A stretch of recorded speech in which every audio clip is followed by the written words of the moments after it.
Congresista Muñante Barrios. Presente. Congresista Muñante Barrios, presente. Congresista Medina Minaya. Congresista Luque Ibarra. Presente. Dos veces. Congresista Luque Ibarra. Presente. Paredes Piqué, de licencia. Picón Quedo. Luis Picón, presente. No, el congresista Luis Picón no es miembro de esta comisión.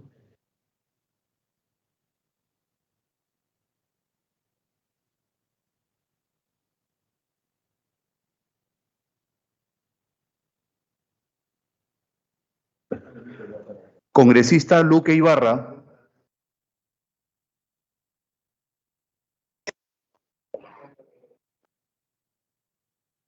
Congresista Paredes González.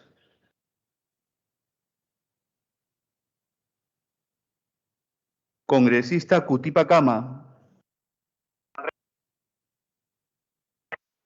Cutipa Cama, presente. Congresista Cutipa Cama, presente. Cordero Yontay. Congresista Paredes González.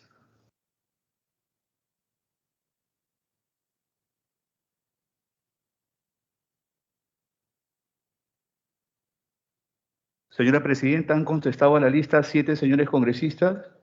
Se encuentra con licencia la congresista Paredes Piqué y con dispensa la congresista Chávez Chino. El quórum de la presente sesión es de 9 congresistas. No contamos con el quórum de reglamento. Muy bien, entonces iniciamos esta sesión como informativa. Está la doctora Zócolis, ¿no? Sí. Estando la doctora Zócolis en la línea, a través de la línea, vamos a iniciar con ella porque estando de viaje ha tenido la buena voluntad de conectarse con nosotros para exponer la problemática de control interno. Así es que, por favor, hay que conectarnos con ella. No sé si...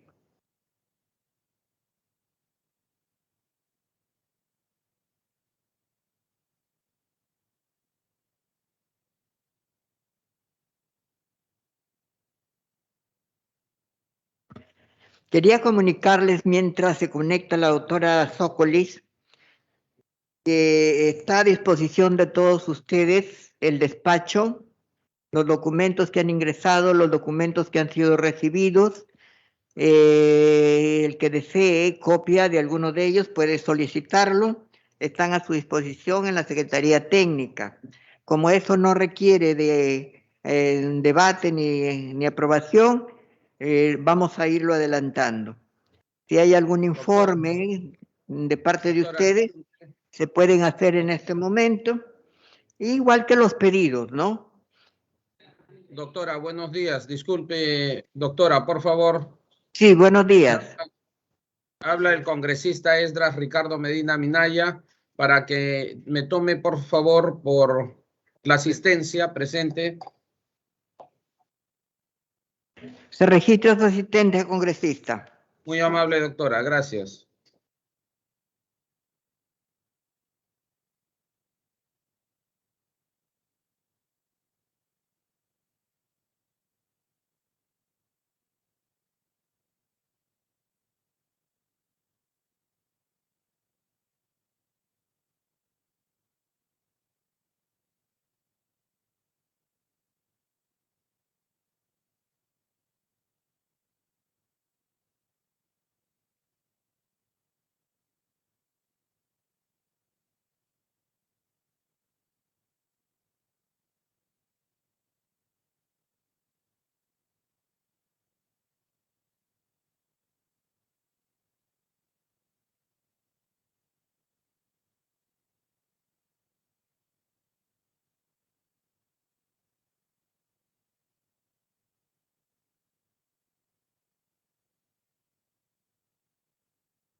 Listo.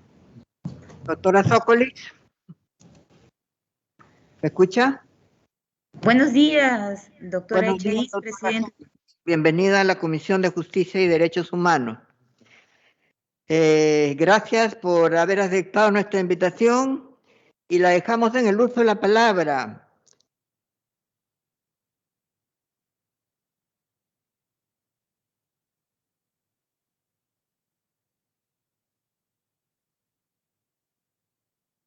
Hola.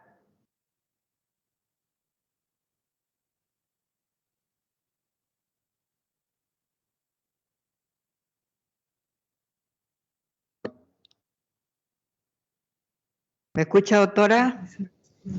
Hola. ¿Esa? Ahí. Ahí ¿Me está. escucha? Ahora sí. Ya, Buenos perfecto. días. Mil disculpas por Doctora, estos por haber aceptado la inconvenientes. invitación y sobre todo su disposición. Yo sé que está en este momento usted de visita en el interior del país y se está dando un tiempo para informar a la comisión sobre la problemática y los temas de control interno que son de interés público. Puede hacer uso usted de la palabra. Bueno, en principio, permítame, señora presidenta de la Comisión de Justicia del Congreso de la República, a través de su persona, hacerle llegar el saludo del Ministerio Público, del Despacho de Fiscalía de la Nación y, por cierto, de la Fiscalía Suprema y de las 33 oficinas desconcentradas de control interno, tanto a la presidencia a su cargo como a las señoras y a los señores congresistas que nos están brindando estos minutos valiosos para efectos de sustentar dos proyectos de ley que han sido presentados por la señora fiscal de la Nación. Me refiero a los proyectos número 103 y 104/2021. Para efectos de que pueda ser comprensible los alcances de este proyecto, hemos remitido, doctora Echaíz, una presentación que va a poder, que va a permitir sobre todo a los señores congresistas poder conocer cuáles serían las propuestas, los cambios normativos que se están sugiriendo y a partir de ello nosotros rápidamente explicar el porqué de esta intención de modificación. Si es que lo pudieran colgar, de lo contrario, doctora, lo hacemos oralmente, como usted disponga. En este momento, doctora, sé que estos proyectos de ley están relacionados con, problemas que se presentan en control interno. Sí. Y adicionalmente a esos proyectos nos gustaría, si fuera posible, adicionar los temas álgidos que ustedes están atravesando, en tanto es interés de esta comisión ir conociendo esos temas a efecto de poder trabajar algunos proyectos de reforma que se vienen elaborando. Correcto. Y junto con ellos que tenemos otros proyectos también que tienen que ver con el Ministerio Público, de los cuales seguramente estaremos hablando más adelante. Gracias. Sí, bien, entonces, con su anuencia, señora presidenta, doctora Echaíz, procedemos a la sustentación. En principio hay que resaltar que el órgano de control del Ministerio Público está representado por la Fiscalía Suprema y por las 33 oficinas desconcentradas. La norma aplicable es la Ley de la Carrera Fiscal, vigente desde finales del año 2016 y que evidentemente lo que pretende, en lo que a nosotros corresponda, es garantizar la efectividad del cumplimiento de las funciones por parte de las y los fiscales. Esta norma, la ley 3483, ley de la carrera fiscal, establece, como podemos ver, sendos deberes que necesariamente quienes ejercemos la noble función de fiscal debemos cumplir. Obviamente dentro de los cánones de eticidad y probidad que el mismo título preliminar de esta norma así exige. El incumplimiento de uno más de estos deberes o de normas procesales que de manera especial establecen la forma de cómo se deben tramitar las investigaciones de los fiscales, independientemente de su especialidad, da lugar a la comisión de faltas disciplinarias. Las faltas disciplinarias están reguladas en los artículos 45 y 46 y 47 de la Ley de la Carrera Fiscal. Es decir, faltas leves, faltas graves y faltas muy graves. Ahora bien, ante una situación como la que estamos comentando, los órganos de control debemos iniciar las acciones indagatorias correspondientes. Esto es, el procedimiento disciplinario, por favor, por la próxima diapositiva, quien me está apoyando desde Lima, se lo voy a agradecer, consta de 2 partes. Bueno, aprovechemos que ya estamos con el artículo 57. Los cuestionamientos a la actuación fiscal pueden promoverse directamente por cualquier ciudadano o nosotros inmediatamente de oficio, ante el conocimiento inmediato por cualquier medio de estas inconductas o en todo caso afectaciones al deber fiscal, actuamos de oficio. Entonces, este artículo 57 es el que nos legitima en cuanto al ejercicio de la función fiscal. Sin embargo, debo también señalar que desde el año 2005 se aprobó el reglamento de organización y funciones justamente de la Fiscalía Suprema de Control Interno. Ahora bien, el procedimiento disciplinario como tal, obviamente que es la vía a partir de la cual se conducen los actos de investigación respecto de estos cuestionamientos al ejercicio de la función fiscal. Este procedimiento disciplinario consta de 2 fases. La fase de indagación preliminar, que la vemos regulada en el artículo 58 de la Ley de la Carrera Fiscal, que es aquella estación que pretende acopio de indicios o de pruebas para poder determinar si corresponde o no corresponde abrir procedimiento disciplinario.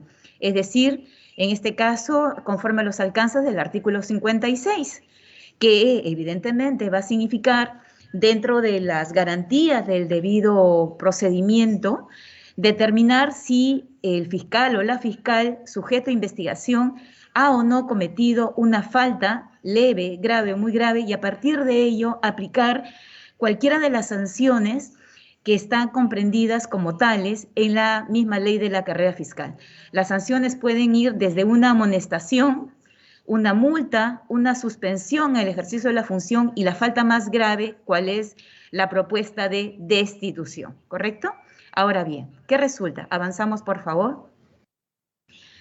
El primer proyecto de ley, el número 103/2021, lo que pretende es la modificación del artículo 59 de la Ley de la Carrera Fiscal. ¿Cuál es el trasfondo de esta norma?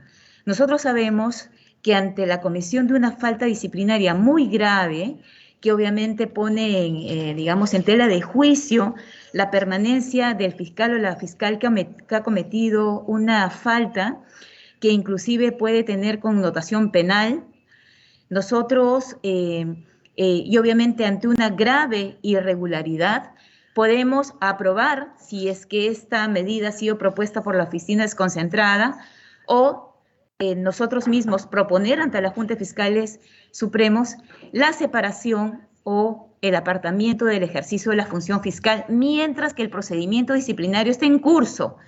Y obviamente que esto tiene como sustento evitar los efectos nocivos que la presencia de un abogado, de un magistrado fiscal que está siendo investigado y cuya eticidad y probidad está puesta en cuestión, pueda significar que siga ejerciendo funciones en su despacho. Y obviamente también como una forma de garantizar a la ciudadanía el hecho de que las investigaciones se van a realizar con estos criterios y principios de objetividad, transparencia e imparcialidad. ¿Qué sucede? Podemos ver en la primera línea que el artículo 59 en la actualidad solamente puede dictarse por un plazo de 6 meses. Y obviamente esos 6 meses implican que, consentida o ejecutoriada la medida de apartamiento, al día siguiente este magistrado pueda retornar al ejercicio de la función. Y eso es lo que ha ocurrido en muchas oportunidades. Obviamente que la ciudadanía desconoce las limitaciones que la ley vigente establece y eso puede significar a que se piense que la institución está siendo complaciente en permitir que estos malos funcionarios, malos magistrados, vuelvan nuevamente a su despacho y sigan tramitando las diversas investigaciones que puedan estar a su cargo, obviamente con la desconfianza propiamente de justiciables y del mismo sistema fiscal. Entonces, esta propuesta que vemos ahora en la parte central de la presentación, lo que está buscando es que se pueda prorrogar por una sola vez este apartamiento, se entiende por el plazo de 6 meses, hasta por el plazo de 6 meses, para efectos de que pueda permitir que el desarrollo del procedimiento disciplinario, que dicho sea de paso puede durar hasta 9 meses, y dependiendo de la complejidad del mismo se podría extender hasta 3 meses más, pueda significar que este fiscal esté separado del ejercicio de la función y con eso garantizar la transparencia y la buena marcha del despacho fiscal que estuvo a su cargo, como por ejemplo ocurre con el artículo 60 de la Ley de la Carrera Judicial, que lo vemos en el lado opuesto de esta presentación. La Ley de la Carrera Judicial contempla la medida de apartamiento a la cual alude la Ley de la Carrera Fiscal bajo la denominación suspensión preventiva del cargo. Y justamente hemos enfatizado esta parte en la cual el legislador crea un trato diferenciado, ¿no? Porque mientras que a los magistrados jueces se les podría prorrogar la suspensión del ejercicio de la función hasta por 6 meses más, eso no acontece con el sistema fiscal, lo cual evidentemente no solamente evidencia un trato desigual, porque la intención del órgano de control del Poder Judicial es la misma del órgano de control del Ministerio Público, es decir, garantizar la efectividad y la transparencia del ejercicio de la función fiscal. Nosotros como Estado hemos suscrito la Convención Interamericana que pretende justamente luchar contra la corrupción. Entonces, aquellos operadores jurídicos, jueces o fiscales que incluso han abdicado al ejercicio de la función jurisdiccional, de la función fiscal, incurriendo en la comisión de ilícitos penales y que deben estar sujetos no solamente a la investigación fiscal penal, sino también al procedimiento disciplinario, pues deben ser separados, apartados, mientras que el procedimiento disciplinario sigue su curso. Dicho sea de paso, volvemos a resaltar que esta es una medida de última ratio cuando estamos frente a una falta disciplinaria muy grave y que los indicios o los elementos de convicción que se hayan podido recabar permitan prever a la autoridad contralora que la sanción a imponerse podría ser la destitución. Entonces, esa es la sustentación de este primer proyecto. No sé si, doctora, si avanzo con el otro proyecto o si tuviesen alguna inquietud y al final absorbemos todas las dudas, estamos a lo que usted diga, doctora. Doctora, en cuanto a este proyecto, no sé si alguno de los asistentes tiene alguna pregunta. Bueno, si no la hubiera, yo tengo una inquietud. En el proceso, en las normas que regulan el proceso disciplinario a nivel de la Junta Nacional de Justicia, existe también una disposición de suspensión para aquellos jueces o fiscales a quienes se les ha pedido la medida de destitución. Mi pregunta es, ¿sí? De todos los niveles, sí, de todos los niveles, o sea, si el Consejo Ejecutivo pide la destitución de un juez, o si la Junta de Fiscales pide la destitución de un fiscal, en la Junta Nacional de Justicia se abre otra investigación indagatoria o complementaria, no se llama así en la Junta, pero diría yo adicional. Ahí también la Junta impone medidas cautelares de suspensión. ¿Estaríamos en este caso frente a una duplicidad de medidas que en el fondo importan sanción? Sí, doctora. Bueno, habría que precisar lo siguiente. En efecto, la Junta Nacional de Justicia, de acuerdo a la normatividad propia de esta entidad constitucional, tiene prerrogativas específicas que obviamente que ya corresponden, digamos, a la propia Junta Nacional de Justicia. Dentro del procedimiento disciplinario, el Ministerio Público, en el caso de proponer la sanción de destitución, solamente tiene esa, digamos, ese matiz. Quien finalmente decide o no decide la destitución de un magistrado, en este caso de un fiscal, es la Junta Nacional de Justicia, a diferencia de las otras sanciones que son de aplicación inmediata. la amonestación, la multa, la suspensión, obviamente que son sanciones que dicta y ejecuta el órgano de control. Si hay un recurso impugnatorio de una decisión de una oficina desconcentrada, quien va a confirmar o va a revocar esa decisión es la Fiscalía Suprema de Control Interno.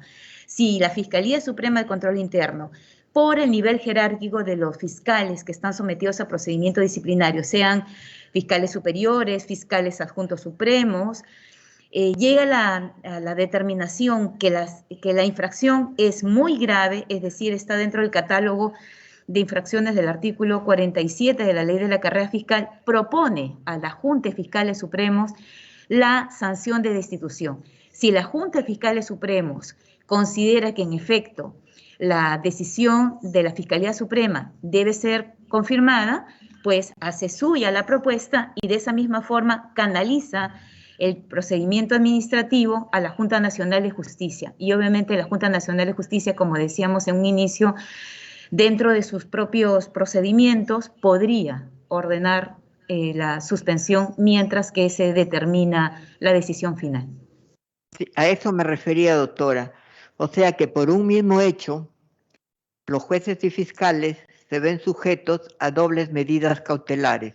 Uno, en el procedimiento interno que se lleva a cabo en las instituciones y que es un procedimiento preliminar, digamos, y el otro, en el otro procedimiento que se lleva a nivel de la Junta Nacional de Justicia. Ese es un tema cuya constitucionalidad me gustaría determinar. En todo caso, se lo dejo para que nos pueda mandar un informe escrito sobre el particular. No sé si hay alguien más que tenga alguna pregunta. Doctor Balcázar, me pide la palabra. Muchas gracias, señora presidenta. Acabamos de escuchar el proyecto de ley que está presentando sobre asuntos disciplinarios.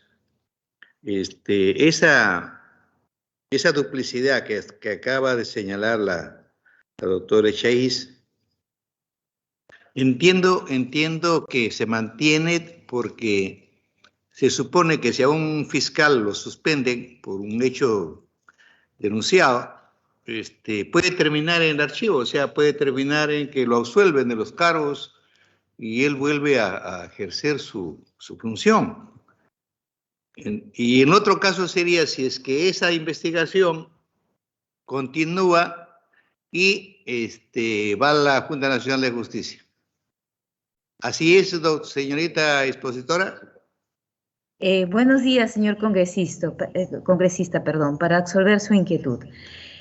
En efecto, la medida de apartamiento que regula la Ley de la Carrera Fiscal y que la Ley de la Carrera Judicial reconoce como suspensión preventiva, lo que pretenden es que vía medida cautelar, vía medida incidental, aquel fiscal que habría cometido una falta muy grave y que inclusive podría tener hasta connotación penal, esté suspendido en el ejercicio de la función fiscal, con el objetivo, como decíamos, de garantizar la transparencia de las investigaciones que hubiesen estado a su cargo y con esto garantizar a la ciudadanía que la respuesta o las decisiones del Ministerio Público van a ser las que correspondan a esas investigaciones.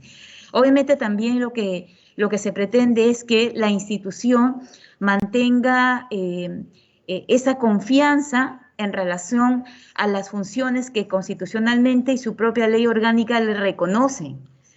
Ahora bien, la observación de la doctora Chaiz resulta válida. Simplemente habría que señalar que son decisiones incidentales que lo que pretenden es garantizar la eficacia de la resolución definitiva y obviamente bajo el propósito que acabamos de mencionar. Entonces, la propuesta normativa en este extremo lo que pretende es que mientras el procedimiento disciplinario está en trámite, al igual que acontece con la Ley de la Carrera Judicial, se permita a la autoridad de control del Ministerio Público, de ser necesario, prorrogar la medida de apartamiento por un plazo máximo de 6 meses. Eso no significa que necesariamente van a ser 6 meses adicionales. Será el tiempo que se considere pertinente de acuerdo a la gravedad de acuerdo a la dificultad de la investigación, que pueda significar actuar determinadas diligencias que permitan finalmente asumir una decisión y en muchos de los casos con una propuesta de destitución. Una última pregunta. Si ustedes han considerado en este proyecto la posibilidad de que el sistema de control no esté dentro del Ministerio Público y no esté también dentro del Poder Judicial en su momento, sino que ese órgano de control esté a cargo de la Junta Nacional de Justicia, porque si estamos a los antecedentes de ambos órganos de control, yo he estado en el Poder Judicial, la doctora Tamechay sabe, en el Ministerio Público, y que los resultados no son alentadores en materia disciplinaria en ambas instituciones. ¿Por qué no dejar mejor que el control esté a cargo externamente, a cargo de la Junta Nacional de Justicia? ¿Han tomado en cuenta para proyectar esta petición al Congreso? Absorbiendo su inquietud, señor congresista, haciendo alusión a una expresión administrativa, debiéramos decir que eso ya es cosa decidida, porque el país ya cuenta con una ley que crea la Autoridad Nacional de Control tanto del Ministerio Público como del Poder Judicial. Tanto así que el año pasado la Junta Nacional de Justicia convocó a concurso público para nombrar a las autoridades nacionales de control tanto del Ministerio Público como del Poder Judicial. Lastimosamente estos concursos no avanzaron y obviamente dentro de la majestad y atribución de la Junta Nacional de Justicia seguramente estará evaluando la próxima convocatoria a la Autoridad Nacional de Control. Sin embargo, permítame simplemente señalar lo siguiente. Ya el Congreso de la República, la anterior conformación, aprobó las leyes a las cuales me estoy refiriendo. Son leyes, evidentemente, que necesariamente tienen que ser observadas y respetadas.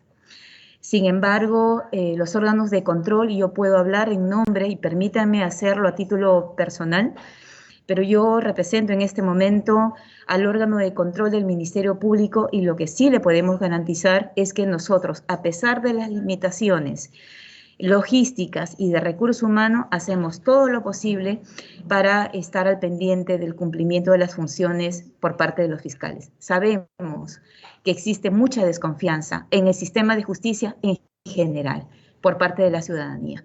Los acontecimientos que han ocurrido a partir del año, que se han conocido, mejor dicho, a partir del año 2018, ha abonado en esa desconfianza. Pero la doctora Echagüís ha sido fiscal de la Nación y sabe que el Ministerio Público está conformado por magistrados que realmente cumplen por vocación sus servicios, no por mayor interés que el cumplimiento de sus servicios, y lo hacen por servir, en este caso, a la ciudadanía. Nuestro trabajo es silente, pero creo que, sin temor a equivocarme, es que más somos los fiscales, hombres y mujeres, que realmente siempre, desde el momento que se nos dé la oportunidad de ingresar al Ministerio Público como provisionales o como titulares, nunca hemos abdicado a nuestro cumplimiento de función. Lastimosamente, existen otros abogados que incluso han sido nombrados por el ex Consejo Nacional de la Magistratura, que llegan a instancias fiscales o judiciales con otros ánimos, pero estos son los menos. Los más son los que incluso cumplen sus funciones a riesgo de su propia vida. Y cómo no recordar fiscales que tienen que trasladarse de un lugar a otro por medios difíciles, como son a lo mejor cruzando un río en horas de la madrugada, exponiéndose con criminalidad organizada, en operativos de tráfico de drogas, en fin, los fiscales de familia que trabajan de manera permanente con los niños, niñas, adolescentes en situación de riesgo de desprotección familiar, los fiscales que están haciendo su máximo esfuerzo por abordar de manera diligente los casos de violencia contra las mujeres, etc. Todo ese trabajo silente es el que enorgullece a quienes formamos parte del Ministerio Público. Sin embargo, como decía, ya hay leyes que están vigentes y seguramente cuando se convoque a concurso público será un tercero que llevará las riendas de control de acuerdo a las prerrogativas que se les ha reconocido. Muy bien. Este es un tema, doctora, que en su oportunidad se conversará, analizando inclusive en los resultados del trabajo de la Junta Nacional de Justicia, de muy poquísima y pobre producción, y no sé si óptima producción. Pero en todo caso, a mí me gustaría, volviendo al tema del proyecto, preguntarle cuánto dura una investigación en el Ministerio Público, un procedimiento disciplinario. Sí, doctora. Nosotros aplicamos de manera supletoria la Ley del Procedimiento Administrativo General. Y en base a esta norma, el procedimiento disciplinario propiamente puede extenderse hasta 9 meses y excepcionalmente por 3 meses más. Incluso la no observancia o no cumplimiento de este plazo podría dar lugar a que se declare la caducidad del procedimiento disciplinario y eso significa volver nuevamente a foja cero, y esto por un tema de responsabilidad quizás de la misma autoridad contralora.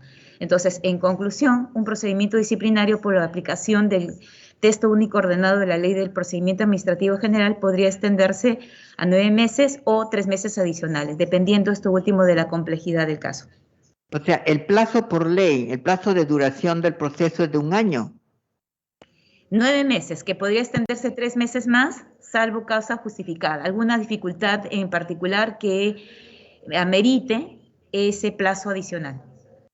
Muy bien. Presidenta. ¿Sí? ¿Alguien pide el uso de la palabra? Congresista Muñante, Presidenta. Congresista Muñante, sí. Siga nomás. Adelante. Sí, Presidenta.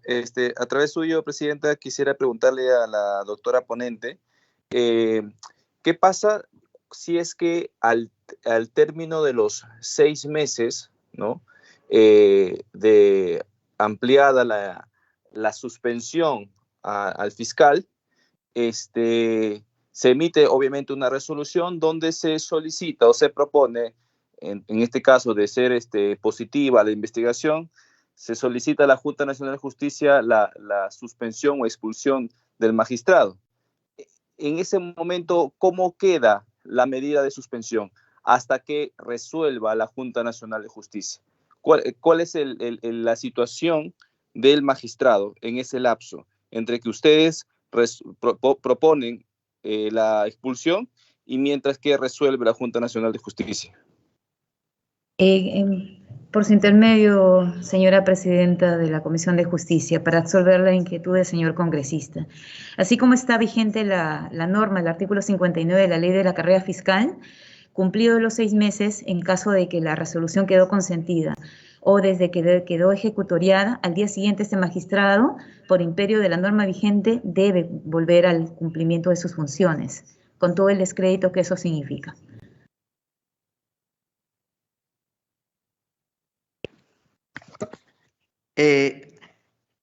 A ver, y eso significa también que hay un problema, al menos voy sin mal no recuerdo, que el pedido en el caso del Ministerio Público, bueno, y también el Poder Judicial pasa por los órganos de gobierno, ¿verdad?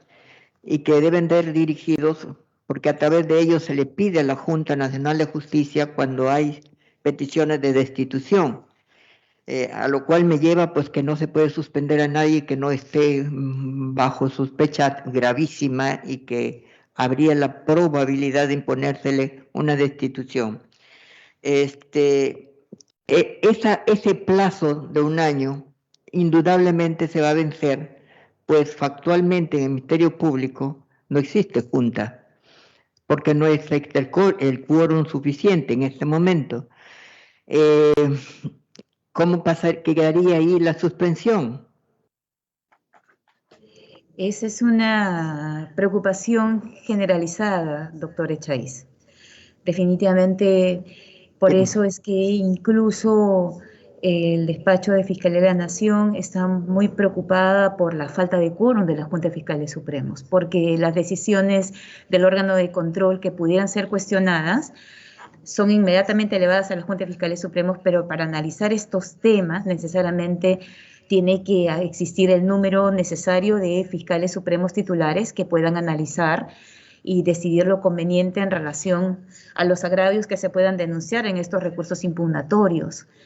Ya la señora fiscal de la Nación, cuando se presentó, también expresó esta preocupación latente, pero eso es algo que lastimosamente ha acontecido, que no está en nuestras manos poder solucionar. Es más, quizás la Junta Nacional de Justicia pueda prontamente convocar a concurso público, pero eso toma sus tiempos. Comparto su preocupación, doctora Echaíz, y qué bueno de que ustedes también estén al pendiente de esta problemática para que se puedan sumar esfuerzos de solución. Perfecto.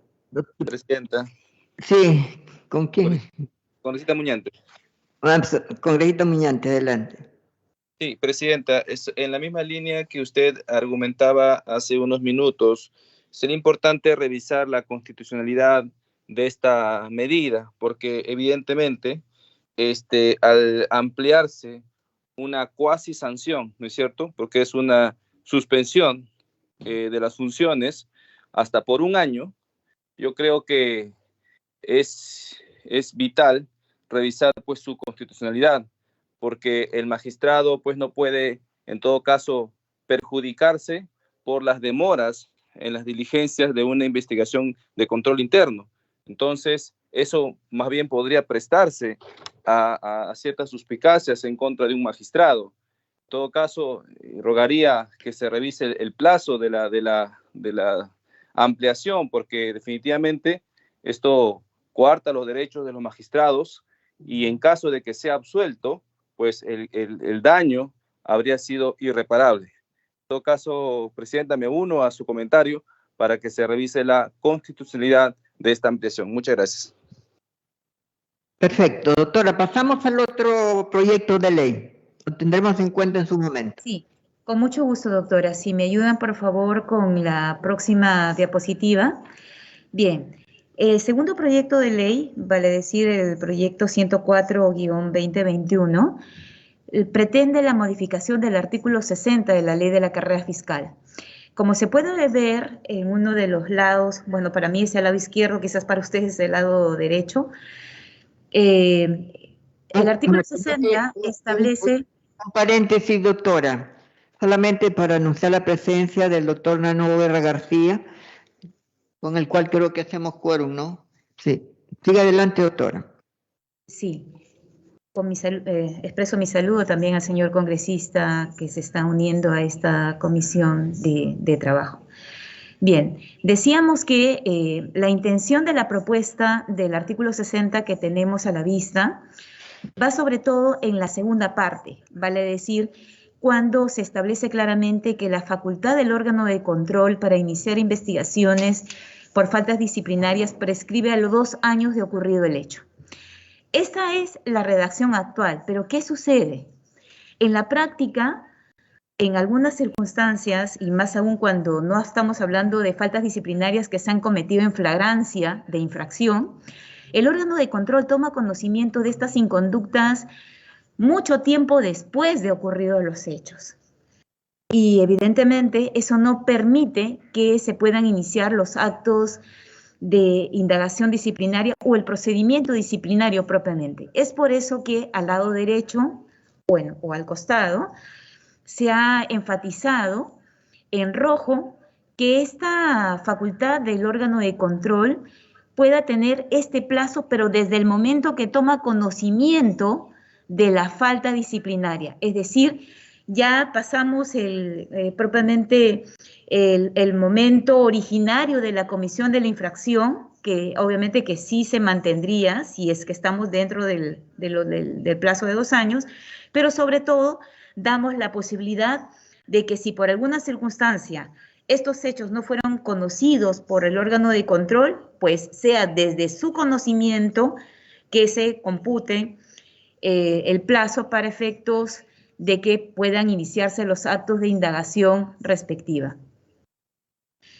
Ahora bien, el segundo párrafo que podemos ver ya en la propuesta legislativa, que tiene que ver con el cómputo del plazo de la prescripción y dice claramente: para determinar la existencia de infracciones comenzará a partir del día en que la infracción se hubiese cometido, en el caso de las infracciones instantáneas o infracciones continuadas, o desde el día en que la acción cesó en el caso de las infracciones permanentes, no hace más que recoger el artículo 252 del texto único ordenado de la ley 2744, que, como ya lo decíamos, el reglamento de organización y funciones de los órganos de control del Ministerio Público, por mandato de su quinta disposición complementaria y final, se remite, entre otros, al texto único ordenado de la ley 2744.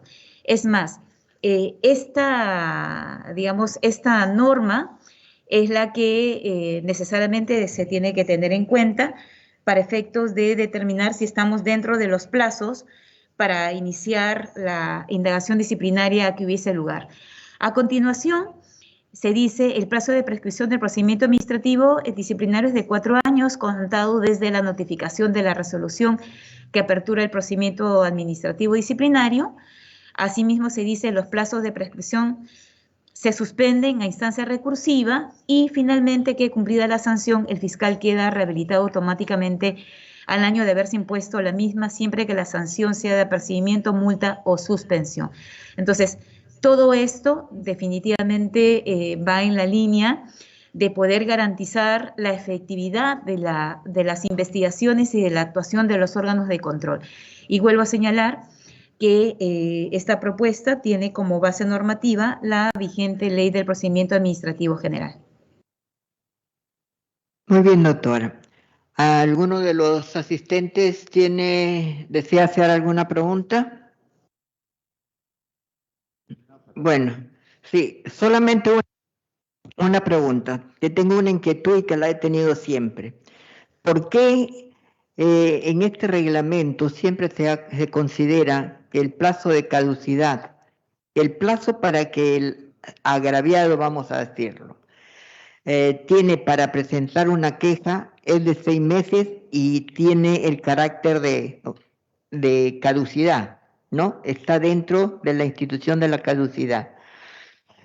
¿Por qué ese plazo es de caducidad y dura 6 meses, mientras que para el Estado, que viene a estar representado en este caso por los fiscales, el accionar, su facultad de accionar es mayor, es de 2 años? Usted nos ha dicho que puede ser que tarde se tenga conocimiento de un hecho, digamos, contrario a la rectitud, a la honestidad de los fiscales, y pues, se puede empezar a denunciar. ¿No sería también, digamos, correcto homologar estos plazos? Si de repente la persona que se ha visto afectada puede tomar conocimiento, por ejemplo, de un fraude procesal o darse cuenta de que ha habido alguna irregularidad en el proceso, mucho después de los de 6 meses, ¿no? ¿Y por qué de caducidad un plazo que sería que mata la acción y el derecho al procedimiento, mientras que el otro es de prescripción? Bueno, no le falta razón a usted, doctor Echagüís, definitivamente.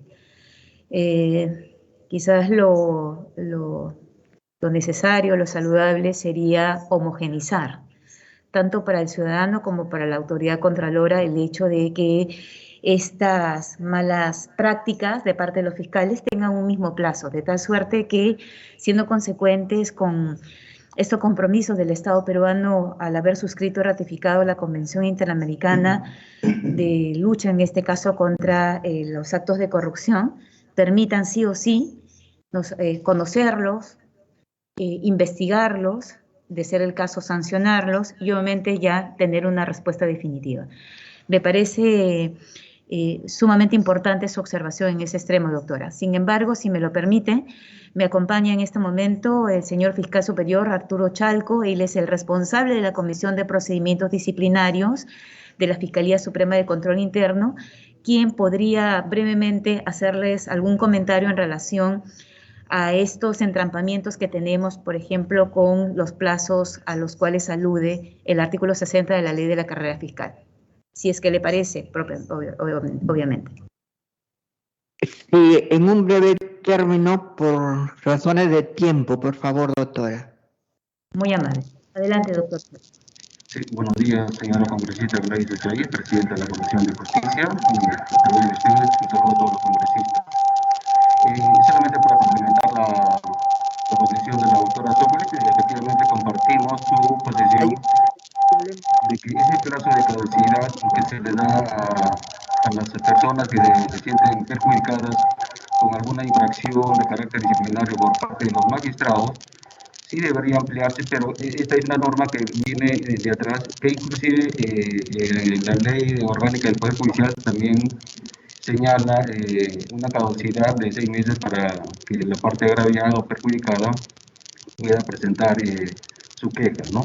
Entonces, compartiendo con usted, considero que debe ampliarse ese plazo para poder dar la posibilidad a los agraviados que a veces toman un conocimiento un poco tardío de la infracción del fiscal para que puedan accionar, tengan esa posibilidad de hacerlo, ¿no? Y poder en su momento investigar el hecho en materia de infracción. Eso es todo, señora congresista. Muchas gracias, doctor, aunque hemos tenido alguna dificultad para el entendimiento por razones ya operativas, ¿no? No sé si hay alguna otra pregunta. Bueno, si no lo hay, muchísimas gracias, doctora. Vamos a revisar el dictamen. El proyecto pasará para el dictamen correspondiente y luego probablemente estaremos invitándola nuevamente. Muchas gracias. Al contrario, señora presidenta, muchísimas gracias a usted y a los miembros de esta comisión por habernos dado este espacio para efectos de compartir con ustedes los fundamentos de estos proyectos de ley y las razones del por qué. Muchísimas gracias, que tengan todas y todos muy buenos días. Hasta luego. A usted también. Buenos días. Señores congresistas, tenemos en este momento el quórum de ley. O sea que vamos a dar inicio a la sesión. ¿Puede pasar la lista, señor secretario?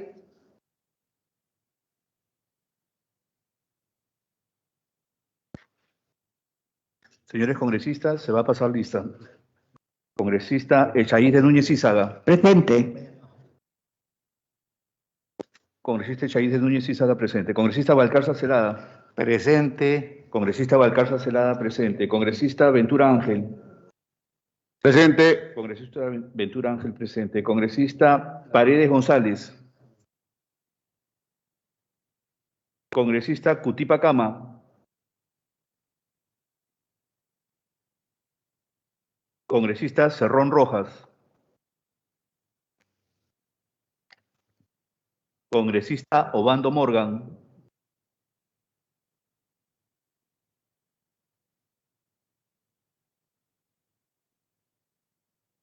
Congresista Zeta Chunga. Presente. Congresista Zeta Chunga, presente. Presente. Congresista Guerra García Campos. Guerra García, presente. Congresista Guerra García Campos, presente.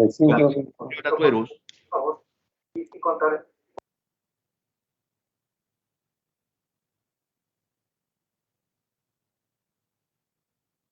Congresista Vergara Mendoza. Congresista Cabero Alba. Congresista Muñante Barrios. Presente. Congresista Muñante Barrios, presente. Congresista Medina Minaya.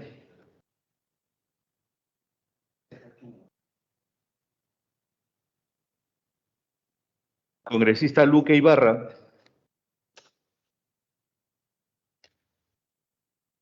Congresista Obando Morgan. Obando Morgan, presente. Congresista Obando Morgan, presente. Congresista Cutipa Cama.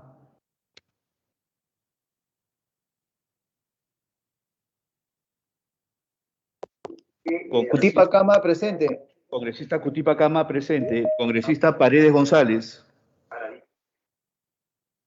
La segunda observación, Congresista Vergara Mendoza.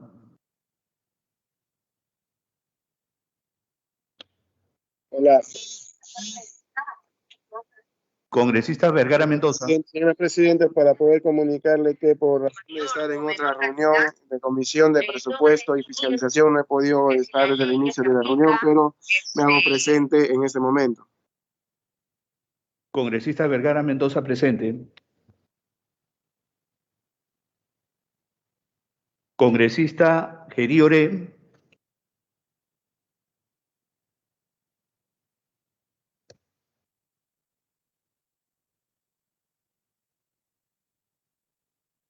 Presidenta, han contestado a la lista 9 señores congresistas. Se encuentra con licencia la congresista Paredes Piqué, con dispensa la congresista Chávez Chino. El quórum de la presente sesión es de 9 congresistas. Se cuenta con el quórum de reglamento. Muchas gracias, señor secretario. Entonces, con el quórum de ley, damos inicio a la sesión de hoy día, 6 de octubre del año 2021. Quedó pendiente de aprobación el acta de la sesión pasada. Se pone a la observación.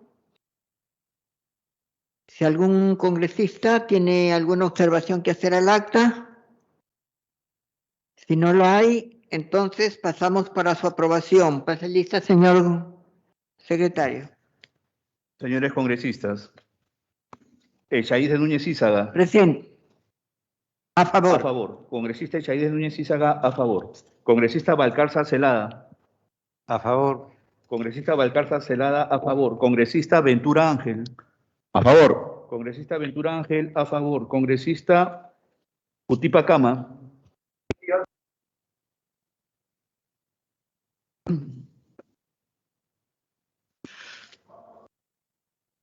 Congresista Teta Chunga. Por. Congresista Zeta Chunga, a favor. Congresista Obando Morgan.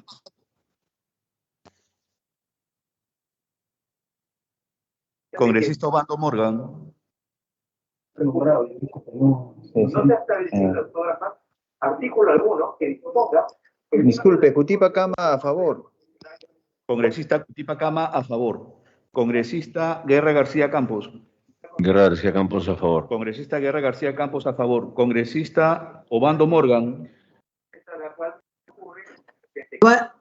Obando Morgan, a favor. Congresista Obando Morgan, a favor. Congresista Vergara Mendoza. Yo creo que los tengo. Vergara Mendoza, a favor. Congresista Vergara Mendoza, a favor. Congresista Arriola Tueros.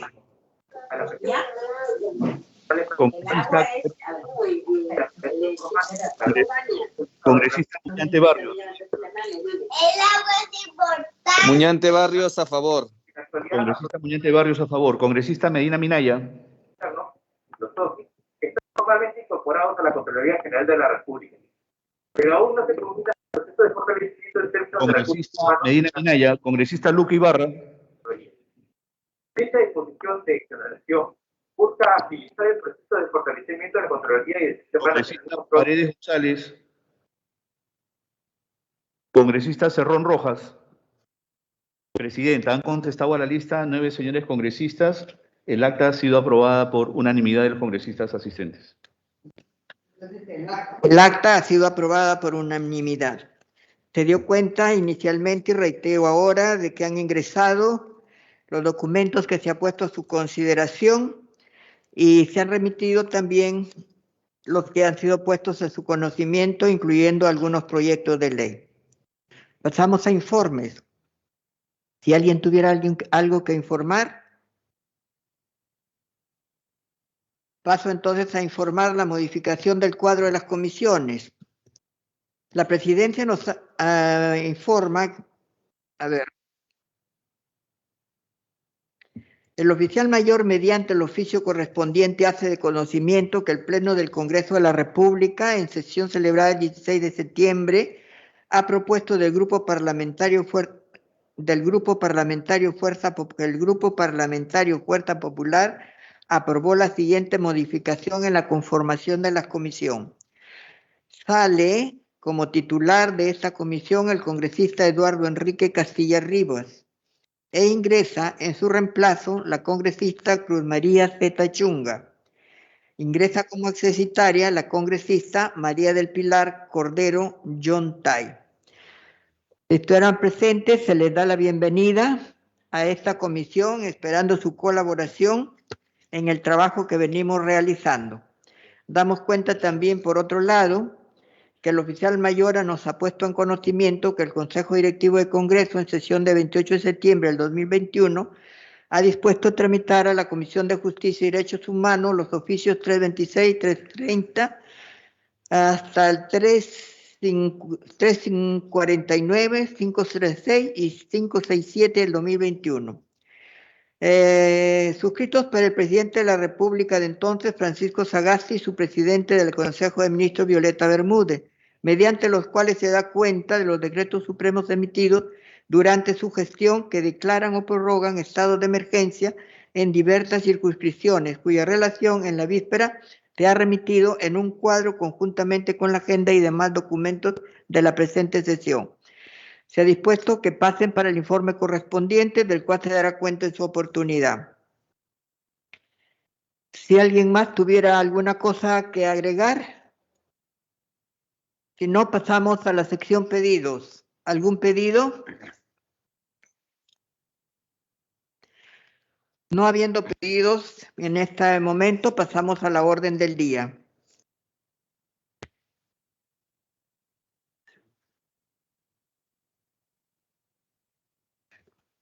Ricardo, ¿no pasamos al señor Mala?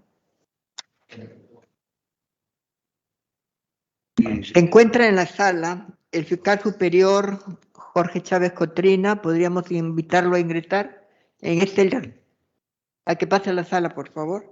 Se encuentra en el hemiciclo el señor doctor Jorge Chávez Cotrina, fiscal superior coordinador de crimen organizado, quien viene a sustentar unos proyectos de ley o a dar su opinión respecto a algunos proyectos de ley relacionados con la modificación de la Ley de Colaboración Eficaz en Crimen Organizado.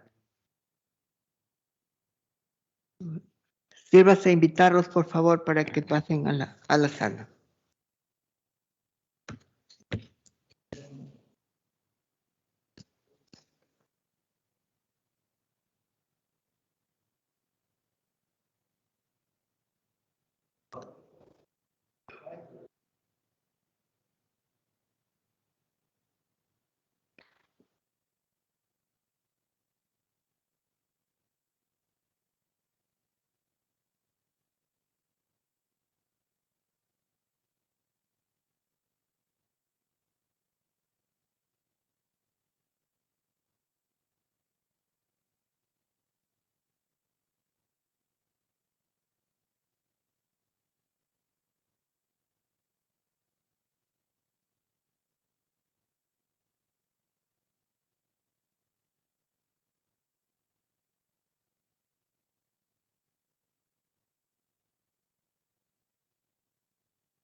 Bueno, se encuentra ya con Mi último libro que he sacado sobre crimen organizado para usted, doctor. Uy, hubiera traído uno más para... Sí, no.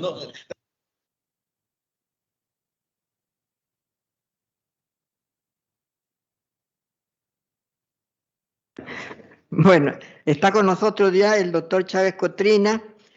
Le voy a agradecer al congresista Edward Málaga Trillo que sustente su proyecto de ley 196-2021 de su autoría y que propone modificar el artículo 3 de la ley 30.077, ley contra el crimen organizado,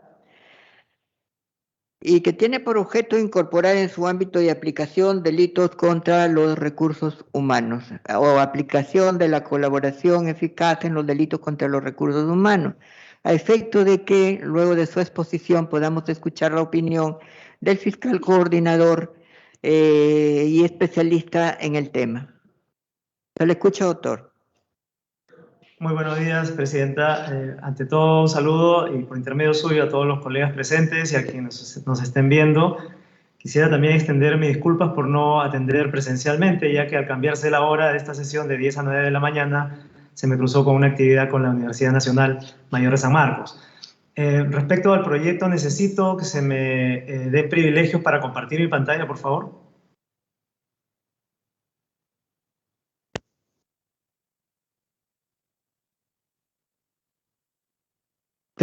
Está, doctor. A ver, un segundo, por favor. Doctor.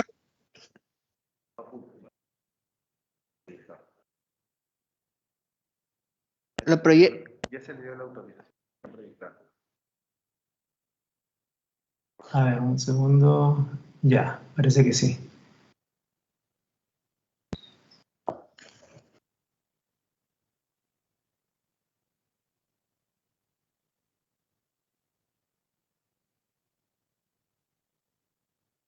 A ver, ¿me pueden confirmar, por favor, si se ve la presentación? Sí, sí, perfecto, doctor. Adelante.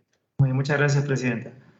Bien, empiezo entonces con una ligera corrección. Estamos hablando de tráfico ilegal de vida silvestre, no de colaboración eficaz para tráfico humano. Y este proyecto propone modificar el numeral 15 del artículo 3 de la ley 30077, que es la ley contra el crimen organizado, justamente para incluir el tráfico ilegal de vida silvestre.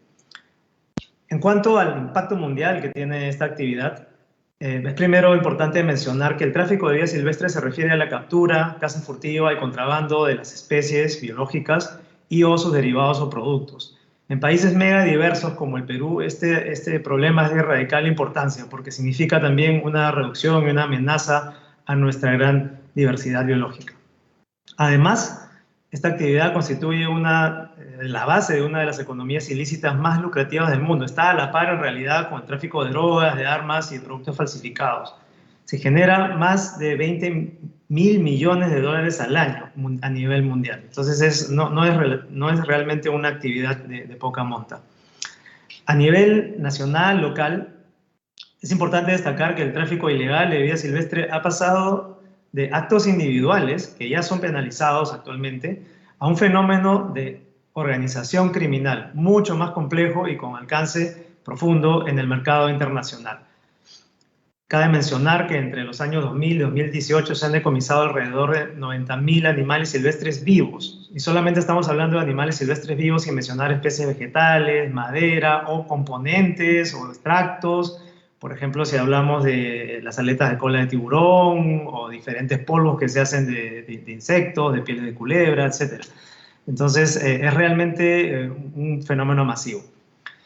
Es importante también mencionar que esta actividad constituye un delito precedente del lavado de activos, pues genera actividades que están asociadas al lavado de activos. Otro punto importante es ver cómo a través de los años, esta tabla nos muestra cómo va aumentando, ver acá abajo el total, el número de especies categorizadas en riesgo de extinción en el Perú. Vemos que va aumentando significativamente. Este aumento significativo, si bien es solo una correlación, no implica causalidad, significa que tenemos que estar mucho más alertas que nunca al tráfico ilegal de especies silvestres, pues estas aumentan el riesgo de las especies de extinción. En cuanto a las consecuencias, es importante considerar que este tráfico ilegal de vida silvestre es una barrera para el desarrollo sostenible, pues afecta la base de los recursos de las comunidades locales, que es de donde se extraen estos animales, estos extractos, así como sus economías familiares, al dirigirlos a economías basadas en estas actividades ilegales.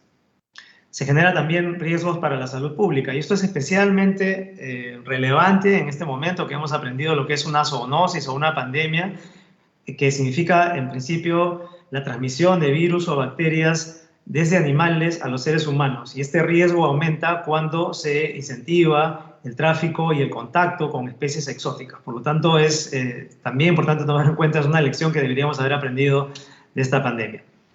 Y además, el tráfico ilegal de vida silvestre constituye una gran amenaza para nuestra biodiversidad, genera corrupción, crímenes violentos y otros delitos.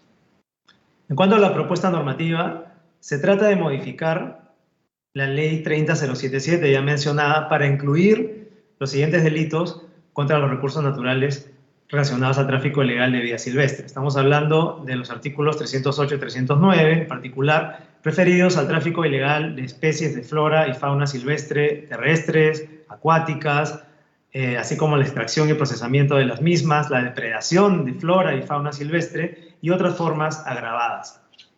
En cuanto a la fórmula legal, en concreto nos referimos al numeral 15 del artículo 3, que daría, como se ve en la pantalla, incluyendo ahora, además de los artículos 307A, B, C, D y E, los artículos 308, A, B, C y el 309 del Código Penal.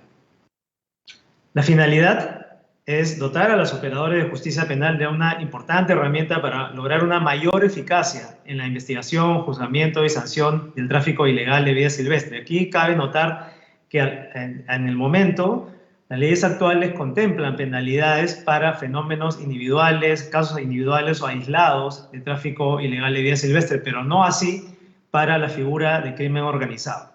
Entonces, esto permitiría perseguir estos delitos a través de herramientas como la interceptación postal, la intervención de las comunicaciones, a través de agentes cubiertos que pueden hacer seguimiento y vigilancia, levantar secretos bancarios, reserva tributaria y bursátil, así como facilitar la cooperación internacional con la red de organismos que trabajan arduamente a nivel internacional en esta problemática. Y si bien este no es un punto clave porque ya existen penas privativas de la libertad de hasta 7 años, también se considera que el aumento de la pena hasta en una tercera parte, por encima del máximo legal fijado, tendría un efecto importante de esta ley. En cuanto al impacto, estamos hablando en principio de 3 puntos: de disuadir la comisión de estos delitos por mafias organizadas, de reducir la extendida impunidad con la que operan estos traficantes, y también un punto importante que considero válido mencionar es el tema de la confianza ciudadana y nuestra imagen en el extranjero, porque un país mega diverso como el nuestro, que cuida su patrimonio biológico, requiere catalogarlo, por ejemplo, no solamente a través de caracterizaciones taxonómicas, que son la regla tradicional, sino también, por ejemplo, utilizando los códigos de barras de ADN, ¿no? Estos son proyectos que también deberían fomentarse desde la ciencia y la tecnología. Es importante también normar la utilización de estos recursos y, el punto que nos convoca hoy, sancionar los daños al mismo. Y esto está alineado con los Objetivos de Desarrollo Sostenible de las Naciones Unidas, número 3, 14 y 15, que se refieren a la salud humana. Estamos hablando, por ejemplo, del tema de pandemia, ya lo mencioné, así como a la vida acuática y los ecosistemas terrestres, que son los objetivos 14 y 15.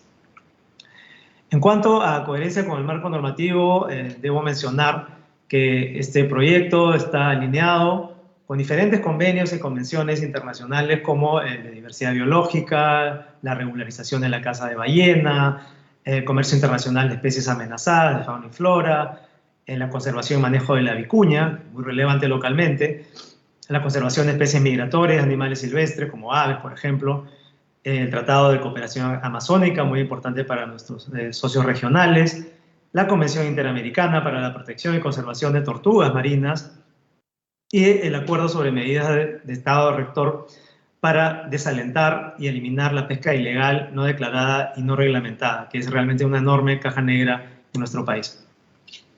En cuanto al alineamiento con normas nacionales, claramente eso está alineado con la Constitución Política, respecto al derecho de toda persona a gozar de un ambiente equilibrado y adecuado al desarrollo de su vida, así como el hecho de que los recursos naturales, incluyendo la diversidad biológica, son patrimonio de la nación. Hay que promover su uso sostenible, su conservación, y también la ley 29763, ley forestal y de fauna silvestre, el decreto legislativo 1393, que regula la interdicción en actividades ilegales de pesca, también la Política Nacional de Ambiente al 2030, estamos fijando objetivos a mediano plazo, así como la Estrategia Nacional para reducir el tráfico ilegal de fauna silvestre.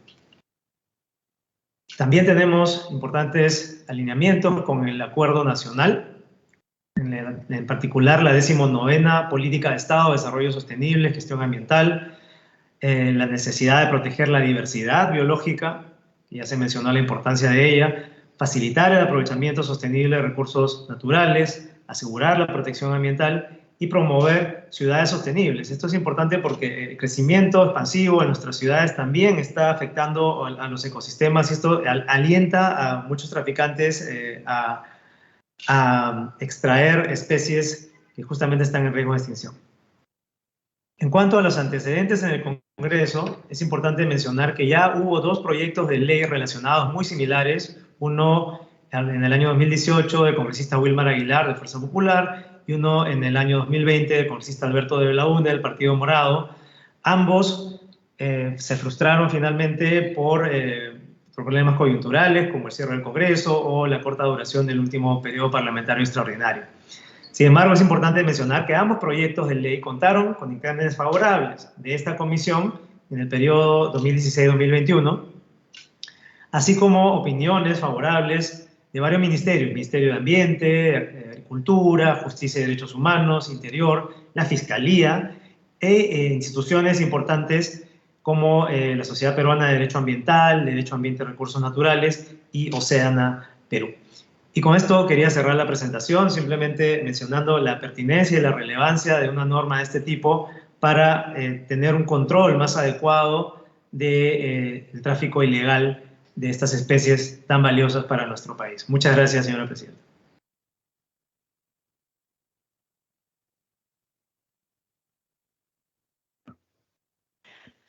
Bueno, ahora tenemos la palabra el doctor Jorge Chávez Cotrina, acá presente.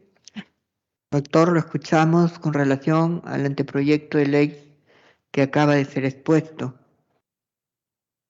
Muy buenos días, señora presidenta, señores congresistas, muy buenos días. Gracias por la oportunidad de poder estar aquí en el Congreso de la República, nuestro primer poder del Estado. Yo quiero plantearles algo. Yo quiero dejar claro mi posición, experto. La ley contra el crimen organizado, la 30.077, está desactualizada. Está desactualizada y como está desactualizada, obviamente lo que pretendemos es traer todo el Código Penal a la ley. Si ustedes revisan la ley de crimen organizado, en el catálogo de delitos, está casi todo el Código Penal. Por ejemplo, están los artículos 279 hasta el 279D, 382, hasta el 400. Todos los delitos están acá. ¿Y eso por qué? Porque el legislador del 2013, cuando elabora esta norma, se aparta de la filosofía de la Convención de Palermo.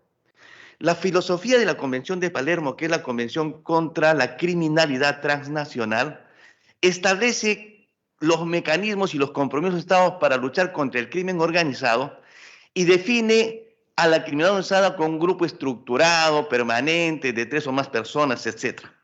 Pero establece que se reúnen, se constituye la organización criminal para cometer delitos graves.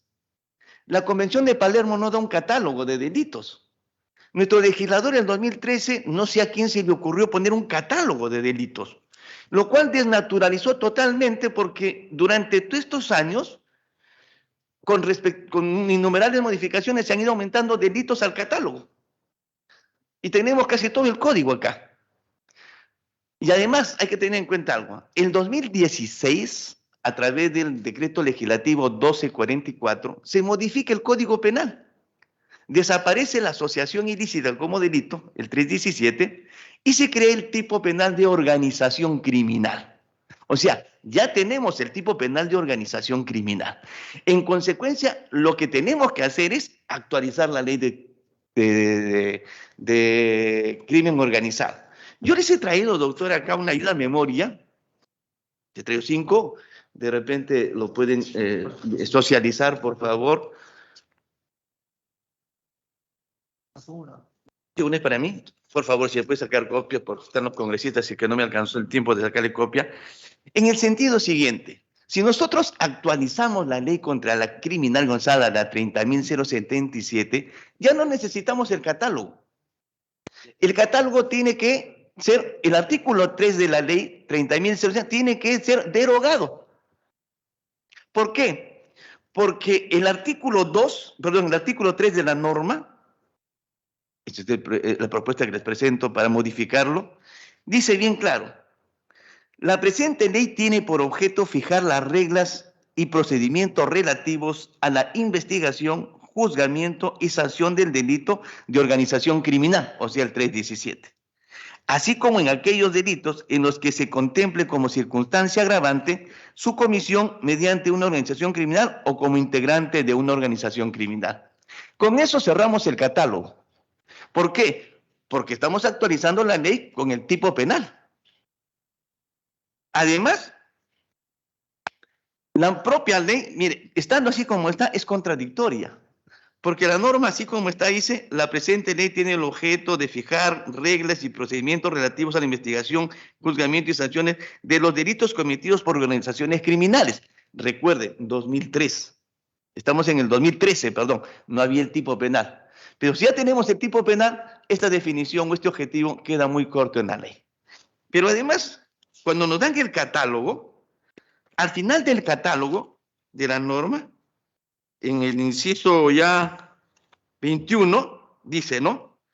Los alcances de la presente ley son de aplicación a los delitos en los que se contempla como circunstancia agravada su comisión mediante una acción criminal o como cualquier otro delito cometido en concurso con los previstos en el presente artículo. Entonces es contradictorio. Este catálogo, no, lo único que ha servido es para confundir al operador de justicia y para que existan, obviamente, proyectos para meter a todos los artículos del Código Penal en la norma. Y eso es contraproducente, es inmanejable, porque uno ya no sabe qué artículos están acá y qué artículos están ahí. Algo más. Nuestro Código Penal en el 317 establece agravantes del tipo penal del 317. Y nuestra ley también tiene agravantes. En el artículo 22 de la ley de crimen organizado están las agravantes cuando se trata, por ejemplo, de personas que son cabecillas, jefes, y dirigentes de organizaciones criminales, las agravantes especiales. Entonces, y en el artículo 317 del Código Penal también tenemos las agravantes. Y las mismas agravantes. Acá dice: la pena no será menor de 15 ni mayor de 20 años cuando el agente tuviese la condición de líder, jefe financista o dirigente de organizaciones criminales. O sea, ¿cómo es posible que en el Código Penal tengamos el tipo penal, tengamos las agravantes, y en una ley tengamos las agravantes del tipo penal que está en el Código Penal? Eso es, para empezar, una falla de técnica legislativa. Las agravantes tienen que estar en el tipo penal, pues porque hay una sistematización legislativa. Entonces, creo que es importante, ustedes que están acá, y me permito hacer estas propuestas que les he dado, porque creo que va a ser muy pocas las veces que tengan la oportunidad de estar en la Comisión de Justicia y que ustedes me puedan escuchar. Miren, esta norma se tiene que actualizar. Respecto al proyecto del señor congresista, ¿cómo podemos hacer para que ese artículo, los artículos 308, 308A, B y C, entren al crimen organizado, a la ley de crimen organizado? Hacer lo que siempre dice la norma. En vez de modificar la ley, modifiquemos el Código Penal. Y en el artículo 309, aumentar un párrafo, al igual que se ha hecho en el artículo 310. En el artículo 310 dice, por ejemplo, la pena privativa de libertad no será menor de 10 ni mayor de 12 años cuando el agente actúe como integrante de una organización criminal. Ya tiene el agravante en el Código Penal. Y pese a que esté en el Código Penal, también lo ha puesto en la ley. Entonces, lo que tenemos que hacer para que los delitos, que el proyecto del congresista tenga esa fuerza y que sea dentro de la ley, es simplemente aumentar el inciso sexto del artículo 309 y poner la misma técnica que es del artículo 310, idéntico, y agravar la conducta con una pena más grave, y eso hace que automáticamente ingrese a los alcances de la ley 30.077, que es la ley de esta naturaleza. Entonces, otro tema que tenemos que ver es la competencia. ¿Okay? ¿Qué ocurre? En el artículo 5 habla de la competencia, pero la norma es muy vaga. Antes teníamos la Sala Nacional, ahora ya no tenemos la Sala Nacional. La Sala Nacional se ha convertido en la Corte Nacional. O sea, hay una Corte Nacional especializada en delitos contra el crimen organizado, corrupción de funcionarios y lavado de activos. Esta Corte tiene competencia para juzgar y sentenciar a organizaciones criminales con connotación nacional. Si hay una organización criminal, por ejemplo, en Chiclayo, y no traspasa a otro distrito judicial, los jueces de Chiclayo se encargan del juzgamiento y sentenciar. Pero si esa organización criminal ya cometió delitos en Chiclayo, en otro departamento, ya es competente la Sala Nacional. Dígame, señor congresista. La Corte Nacional, sí, disculpe. Entonces, en tema de competencia también hay que ordenarla. Por eso que yo estoy en la vida memoria que les estoy alcanzando, propongo que en el artículo 5 diga el máximo de la competencia. Las investigaciones por los delitos de organizaciones criminales establecidos en el artículo 3 del Código Penal, así como los delitos en los que se contempla como circunstancia agravante de la comisión mediante una acción criminal o como integrante de una organización criminal, son de competencia de la Fiscalía contra el Crimen Organizado, a excepción de los delitos de corrupción y lavado. Ahorita le voy a explicar, me van a permitir. Y respecto al proceso, pongo los procesos penales por delito de acción criminal establecidos en el artículo 317, así como los delitos contemplados, serán cuando son de connotación nacional, serán de competencia de la Corte Nacional. ¿Por qué? Porque hay que ordenarlo. Hay que ordenarlo porque existen muchos problemas de competencia. En la Fiscalía, por ejemplo, tenemos la Fiscalía Antidroga, la Fiscalía de Medio Ambiente, que ven el tema, tenemos la Fiscalía de Crimen Organizado. Nosotros tenemos un sistema contra la crimen organizada estructurado y que a veces tenemos conflictos de competencias con los otros sistemas.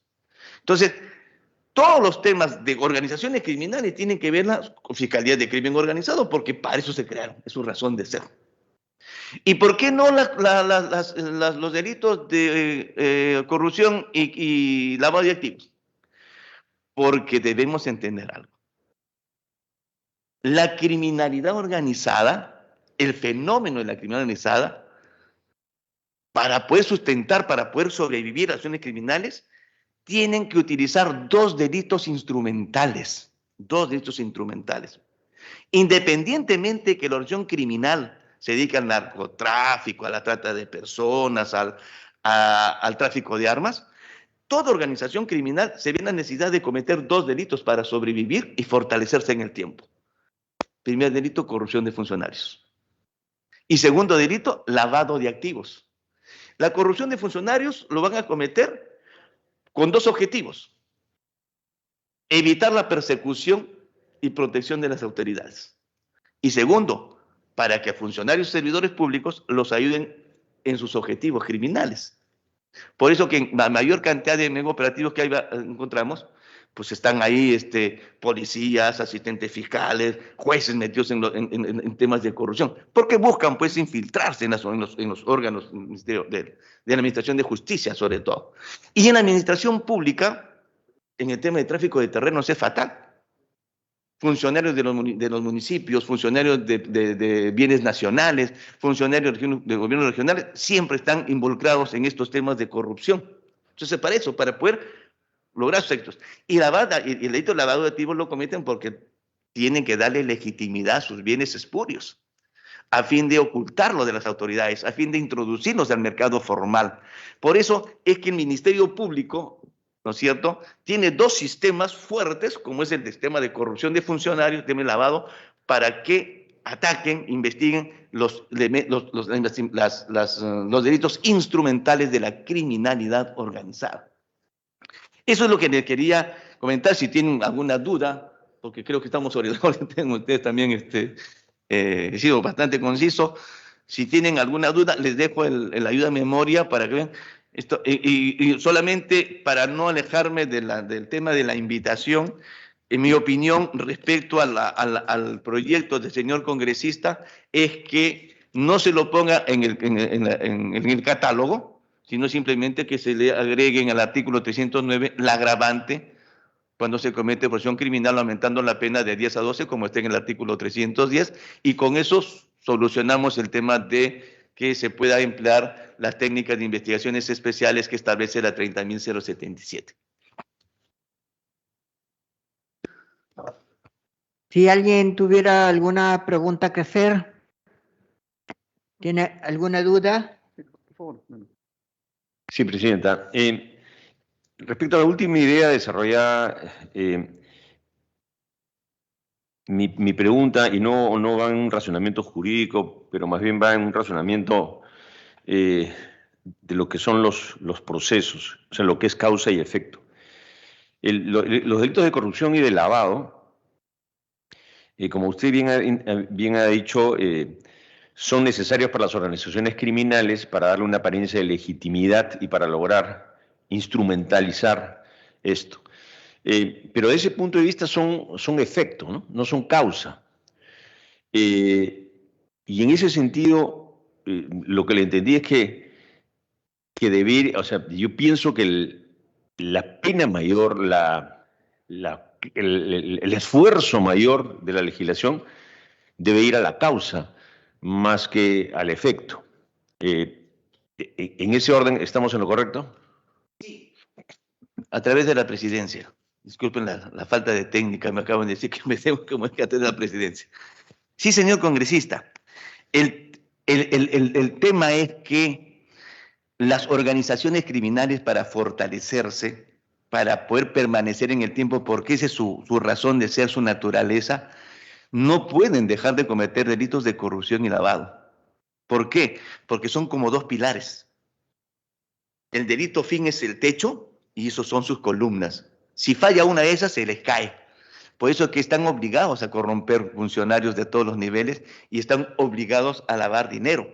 Entonces, independientemente que hay delitos de corrupción de funcionarios que lo cometen no siendo, digamos, los cohechos, los peculados, ¿no? Independientemente de eso. Pero dentro del fenómeno criminal de los delitos no convencionales como los delitos transnacionales, eso es lo que se tiene que atacar siempre con mayor fortaleza.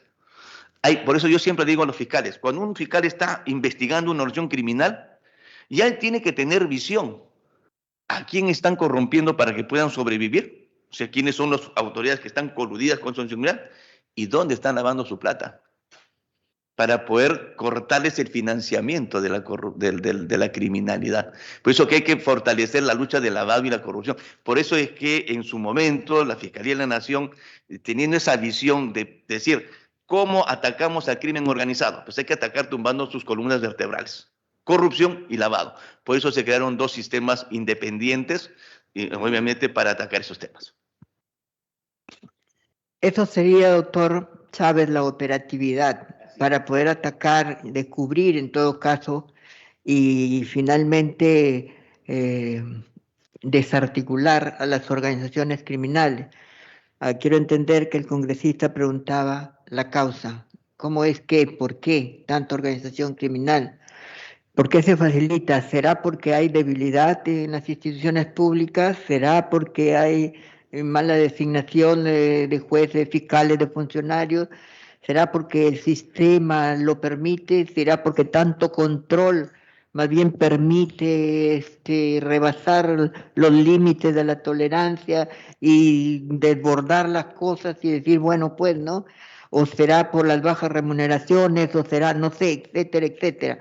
¿Por qué es que ahora casi todo, yo no sé, lo que la prensa expone, es todo organizado, todo es crimen organizado?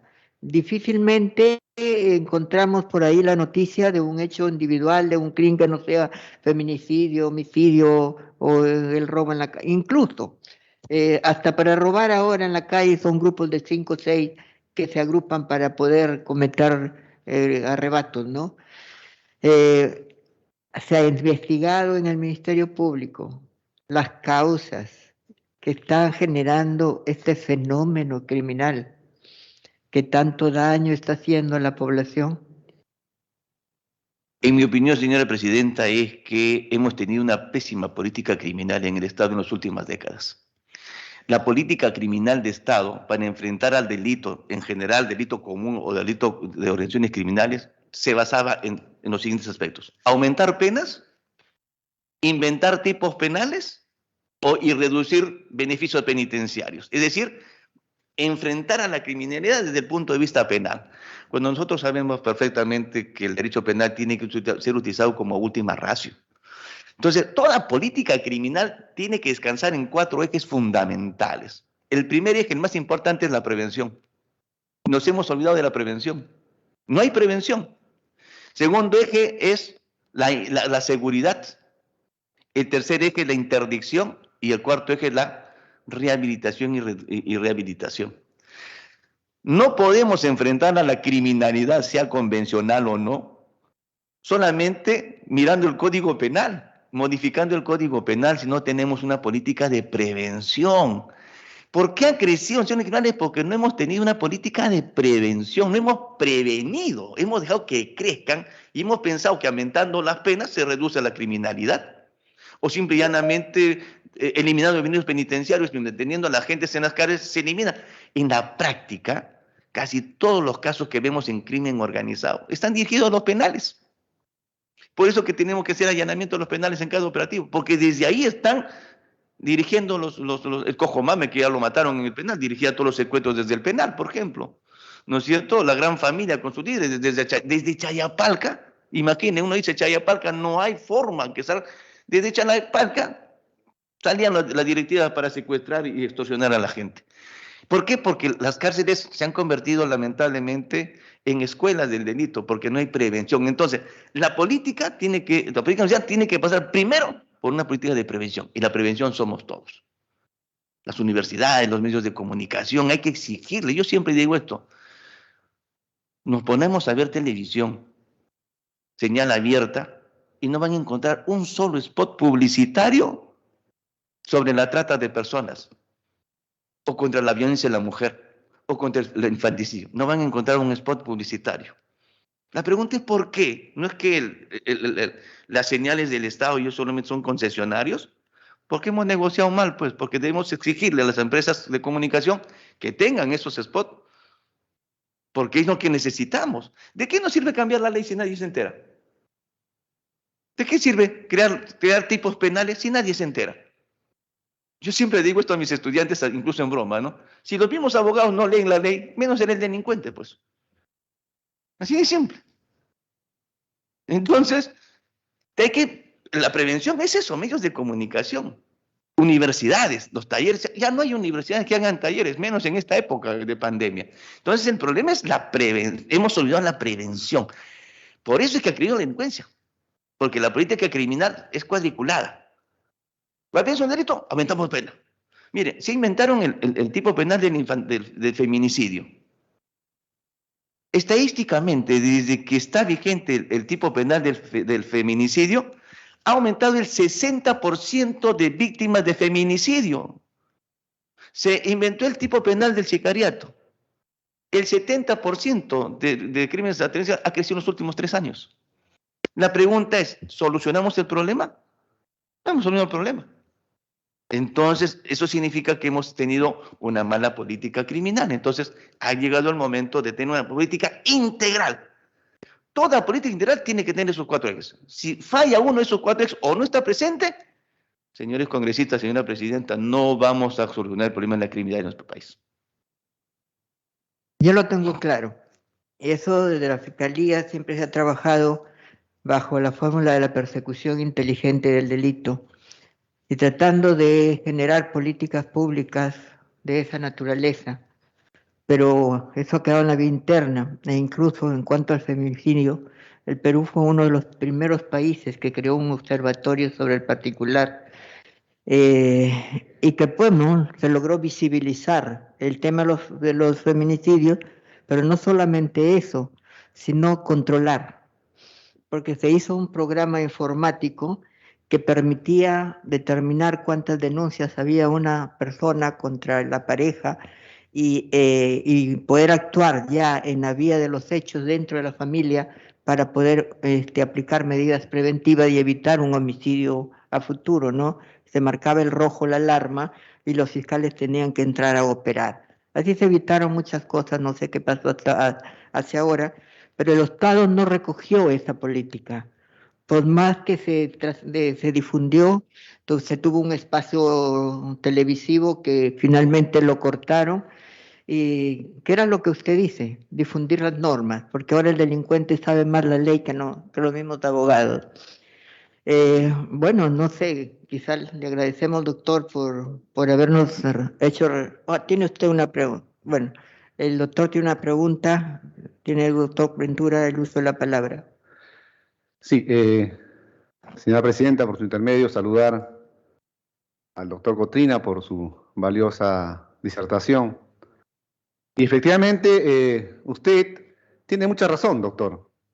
Nos falta políticas públicas en gestión jurídica, en gestión de salud, y lamentablemente ahora mismo estamos sufriendo esa falta de políticas donde nosotros, los ciudadanos, el Perú necesita que justamente las entidades que se encargan en regular estas faltas de políticas públicas simplemente están ausentes en el oficio, no están cumpliendo un rol fundamental para que los peruanos nos sintamos seguros.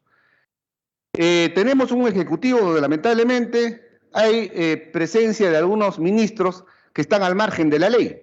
¿Cómo vamos a corregir nosotros ello? Si justamente estas autoridades están vulnerando todo principio de la realidad, todo debido proceso. Tenemos a un ministro donde la mañana dice A, lo desautorizan, entonces no tenemos una seguridad política, no tenemos una seguridad jurídica. Y ello va, doctor, las interrogantes que de por sí debo hacer, porque yo provengo de la región Tumbes, he sido elegido congresista por la región Tumbes, y ahí vienen las políticas criminales, en el cual siempre se tiene cierta relación con la piratería y la pesca artesanal que simplemente las autoridades que deben velar por estas instituciones hacen caso omiso. Hacemos referencia en el concepto de organización criminal siempre a, digamos, ligados a corrupción de funcionarios. Pregunto, ¿no? El pescador artesanal que siempre está en alta mar, ¿a qué funcionario corrompiría en alta mar? Otro, el comportamiento de estos pescadores artesanales se adecúa al tipo penal de organización criminal. Le comento esto porque en Puerto Pizarro, que está en Tumbes, la mayoría de nuestros pescadores artesanales tienen procesos de investigación por organización criminal, señora presidenta. ¿Pero a qué se debe eso? Porque simplemente ingresan embarcaciones extranjeras, básicamente del Ecuador, y los pescadores artesanales, por su misma condición de trabajo, es que siempre andan de 2, 3 o 4 personas dentro de las pequeñas embarcaciones que tienen. Y al ingreso de estas embarcaciones extranjeras, ellos siempre van a querer defender su trabajo. Pero ahí viene el detalle. Justamente las instituciones que deben velar por ese control hacen caso omiso y enfrentan a estos pescadores artesanales con denuncias por organización criminal. Claro, señora Presidenta, usted hace referencia a Capitanía del Puerto. ¿Dónde están estas autoridades? Y claro, ¿y qué les encuentran a esta supuesta organización criminal? Armas blancas.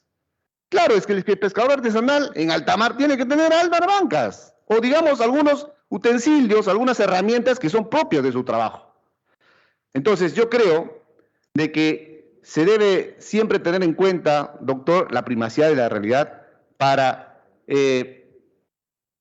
realizar denuncias, en este caso sobre organización criminal, en determinadas zonas, en determinados lugares, donde por la condición de trabajo siempre van a tener que andar, en estos casos, nuestros pescadores artesanales de dos o más personas.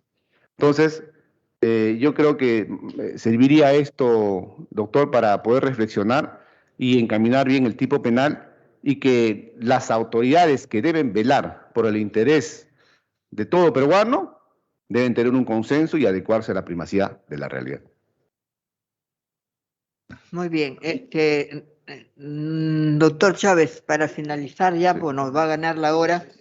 Respecto del proyecto de ley, en concreto, ¿usted considera que se le solucionaría el tema o que el proyecto, la propuesta contenida en el proyecto, quedaría satisfecha si se modifica el artículo del Código del Penal? Se le incorpora un inciso al artículo 309 del Código Penal, pero que sí sería, digamos, enmarcaría dentro de los presupuestos fácticos que exige el tipo de organización criminal en los temas que ha expuesto o que contiene el proyecto. Con simple y llanamente aumentar en un párrafo o un inciso, un literal al 309, en el sentido de que se aumenta la pena de 10 a 12 años, igual que está en el artículo 310, cuando el delito se ha cometido bajo o a través de una acción criminal. Y con eso solucionamos el tema de... Bajo una organización que ya está definida. Ya está definida ya en la ley. Pero haciendo las precisiones puntuales del hecho. Así es, de la claro. Flora, fauna, pesca, sí, ¿no? sí, no hay ningún problema. Okay. Ya está además en el tipo base, en el 308 ya está la descripción típica de la conducta. Sí, ya no hay ningún problema. Perfecto. No sé si no hubiera otra pregunta. Doctor Vázquez, doctor, discúlpeme, tiene el uso de la palabra. Sí, justamente al doctor Chávez se le ha invitado para un tema puntual. Entonces resulta que nos hemos desviado un poco del tema. El doctor nos ha recordado de que esta situación de la deficiente política criminal. Nos hemos ido hasta ahí, ¿no? Pero yo diría que no hay deficiencia, lo que pasa es que no existe política criminal. Nunca existió. En segundo lugar, con lo que él nos ha expuesto, da la impresión como que aquí vamos a cambiar todo el Código Penal, pero eso está en misa, o sea, vamos a cambiar el Código Penal, porque ese código, usted sabe, de que ya no responde a la actual criminalidad pues moderna, estamos en el siglo XXI, por eso que se crea justamente el 317, como usted recuerda, y por eso las críticas al 317 para que se cambiara de asociación ilícita para crimen organizado. O sea, estamos en la línea de reformar el Código Penal, desde luego que sí. Yo digo que usted discrepa de lo que el ponente ha dicho, no es el autor del proyecto, pero escucho decir de que los dos proyectos anteriores a ha habido una opinión favorable del Ministerio Público. Y lo que pasa es que no se pudo convertir en ley. Entonces, concretamente, si eso se agregara a lo que postuló el ponente del proyecto, se agregara a ese del tráfico de silvestre, ¿qué le afectaría si hay una lista inmensa ahí de circunstancias también, de hechos que se han considerado como crímenes? Agregándole eso a lo que postula, repito, y con lo que usted propone, con una agravante genérica, aumentar la pena, etcétera, mientras el Código Penal no se modifique, ¿usted no cree que puede lograr solucionarse este problema que se ha planteado? Y si usted conoce qué ha dicho el Ministerio Público respecto a lo que en los dos proyectos ha opinado favorablemente, dice el ponente. Por intervención de la presidenta. Desconozco la opinión de otros colegas. Es la primera vez que me invitan para este proyecto.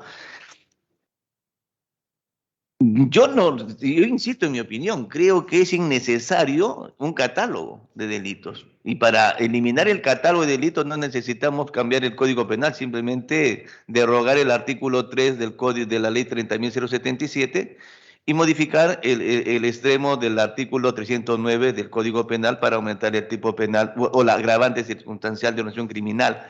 Yo respeto la opinión del señor congresista. Creo que tenemos un gravísimo problema en temas ambientales, gravísimo problema. Creo que tenemos que luchar contra este sistema, señor congresista. Claro, yo no soy el ponente. Sí, no, sí, está el bien. ponente está... Sí, pero esa es mi opinión, mi parecer, desde el punto de vista de la realidad como nosotros trabajamos esta norma, porque este catálogo es innecesario. Si uno revisa todos los delitos que están en el catálogo, todos están en el Código Penal. O sea, no tiene sentido poner más delitos ahí, porque yo siempre en broma, ¿no? Lo único que falta que pongan en el catálogo es una demanda de alimentos. Es lo único que falta en el catálogo. Después está todo el Código Penal. Cuando es innecesario, porque ya el artículo 1 ya dice que esta norma es para todos los delitos graves, no son criminal. Para todos, o sea, todo lo que está en el Código Penal. Lo único que hay que establecer cuando estamos frente a un delito grave. Y la Convención de Palermo establece cuando estamos frente a un delito grave. La Convención de Palermo dice, un delito grave es aquel delito en cuyo extremo de la pena mínima es mayor a 4 años. Entonces, todos los delitos cuya pena mínima sea mayor a 4 años son delitos graves. Y todos encajan en la ley de crimen organizado sin necesidad de catálogo. Sin ánimo de polemizar, desde luego eso corrobora de que no teníamos política criminal. La solución siempre viene de afuera.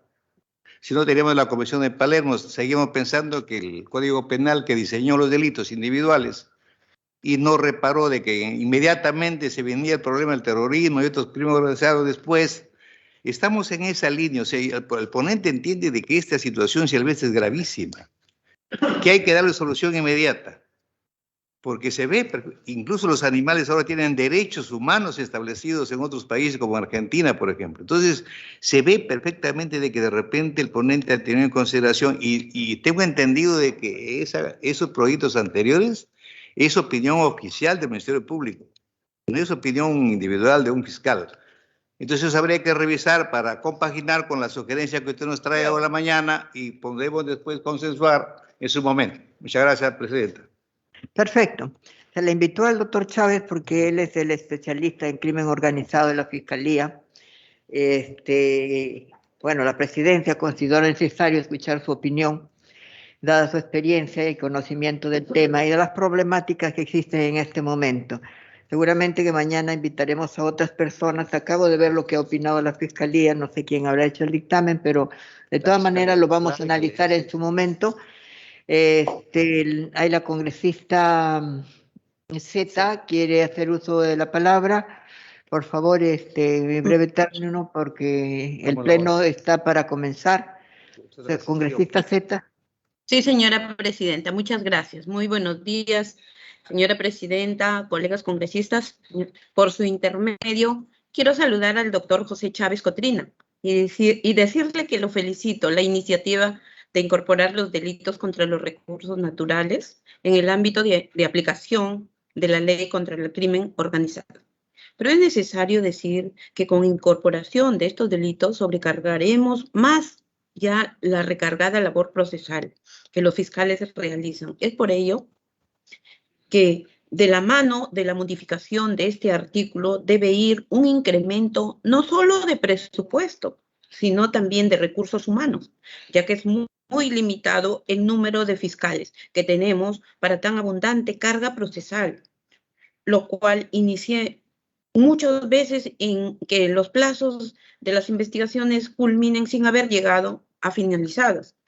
Señora presidenta, para hablar de manera directa, en Piura, mi región, a la cual yo represento, solamente hay 2 fiscales titulares y dos adjuntos para el crimen organizado, lo cual hace imposible realizar una labor eficaz y con celeridad. Señora presidenta, por su intermedio, le pido que la región Piura es una zona que realmente siempre estos casos se presentan y es hora que nosotros tenemos que tomar cartas en el asunto, porque desde ya hay muchos temas en tocar, porque viene ya muchos años de que realmente los mismos fiscales, las mismas autoridades son los que conocen la realidad de por qué y de dónde viene. Entonces, como congresista, representante de mi región, me estoy muy comprometida en trabajar de la mano para sacar adelante estos proyectos y que no sigan realmente estos crímenes organizados que realmente nos preocupan mucho. Eso ha sido mi pedido, señora presidenta. Muchas gracias. Gracias, presidenta. Se tendrá en cuenta. Gracias, doctor Chávez, por su presencia. Señores, le pido mil disculpas al congresista Alfredo Pariona Sinchi y a la congresista Patricia Chirinos Venegas. El tiempo nos ha ganado. Esperamos escuchar sus ponencias, sus exposiciones en la próxima sesión, porque del tiempo se ha concluido, la sesión del Pleno está comenzando y vamos a dar por suspendida la sesión y continuarla el próximo jueves. Levantar la sesión, nos reunimos el próximo jueves a la hora fijada, siendo las 11:13 de la mañana. Muchas gracias. Permiso. Ya, se registre la asistencia, por favor, del doctor Paredes. Buen día con todos, colegas. Buenos días, muchas gracias.